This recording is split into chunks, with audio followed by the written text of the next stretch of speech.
I think first and foremost, I want to say thank you to the community of Buffalo and Orchard Park for helping me and my teammates get out and get to the facility and make the plane. Like the whole community chipped in and really helped plow out my teammates and pick everybody up on snowmobiles and tractors and everything for us to get here. It's an honor and a privilege to be a part of that community. It's a weird week, but it kind of felt like a bowl game here. We had a home crowd, here. The crowd was loud. Everybody was into it. It was fun, and we'll just be right back here next week. So it's a crazy week, but it feels good. Oh yeah, we didn't even play on grass. I'm allergic to grass. We didn't even play on grass, and my allergies. Crazy. So how did you get out of the snow? I rode with Coach McDermott.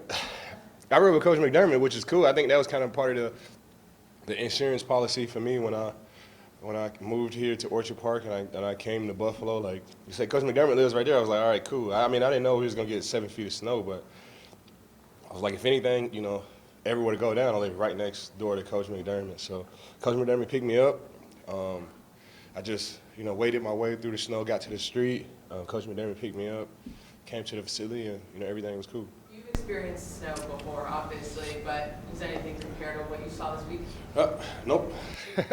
I've had like a foot and a foot and a half, something like that. But 6.5 feet of snow. Nope, never experienced it. I always like to say, I like to look for the silver lining in everything, and it was just a beautiful scene, to ride through Orchard Park and see how much snow had fell, and the snow is so high that you can't even see the fence, and the snow is so high that you can't even see the mailbox. Like it was pretty cool. It was a once in a lifetime opportunity, to see snow like that. I don't know, like I'm gonna be here for a while, so it might happen again. So I don't want to say once in a lifetime opportunity, but it was the first in my lifetime to, witness snow like that, and I just wanted to take it all in. How did you guys hold to under 20 yards, best running back in the league, averaging over 60? I don't know, man. We do the same thing that we do each and every week. Sometimes they make plays, sometimes they break runs, but I think the faith in this defense and what we do has never been shaken.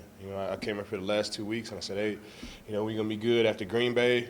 They ran on us, the Jets ran on us, and Minnesota ran on us. I was like, hey, it's no panic, and I'm just proud of my guys for not panicking and really hunkering down and buying into what we do, and it showed today.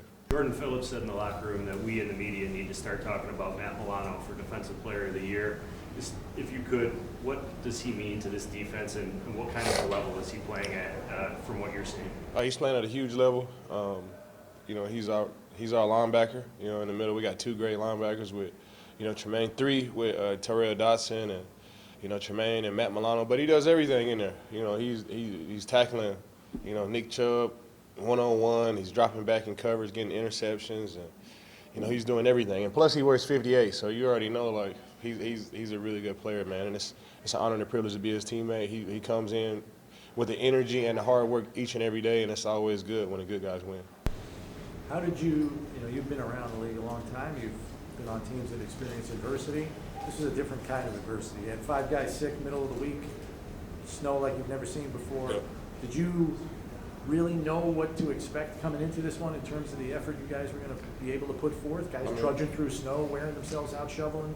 All I can do is just rely on my experiences in the past. And, last year we lost, 3 games straight when I first got traded to LA. We beat the Arizona Cardinals, which we weren't supposed to win that game. They were like the top in the NFC at the time. We won that game. We had a COVID outbreak where I think like 35 guys had COVID, and I ended up getting COVID myself, and I went from playing in the Arizona Cardinals game, sat on the couch all week playing Call of Duty.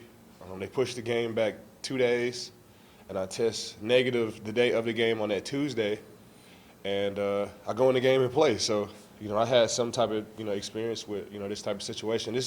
This wasn't as, extreme as, a situation. We were able to get out, and, we only missed 1 day of practice, but we were able to get out and fly here, and, it was good. I just all I can do is rely on my past experiences. I've been here before. I told everybody, like, this is like a bowl game for us. The fans traveled, and it was just a great environment. And you really can't get caught up in all the moving parts. You just got to focus on what you do. And we're pro football players. It doesn't matter if we playing Orchard Park or Detroit, or if we draw a football field, you know, in the sand in Cabo or somewhere. Like, you know, whenever they blow the whistle to play the game, this is what we do. This is what we were born to do. So you just got to take advantage of each and every opportunity. And you know, it felt good to, you know, face all this adversity and come to Detroit and get a win. I realize it's a week-to-week league, but can you guys use this as a little bit of a springboard here? It's a short week. You'll be right back here before you know Man, it. we just keep doing the same thing that we've been doing, whether we lose or whether we lost last week or not. We just got to stay the same team. You know, I believe in this team. I believe in, you know, the infrastructure of this team, and you just got to stay even keel and just keep your head down and take it one week at a time and keep trucking.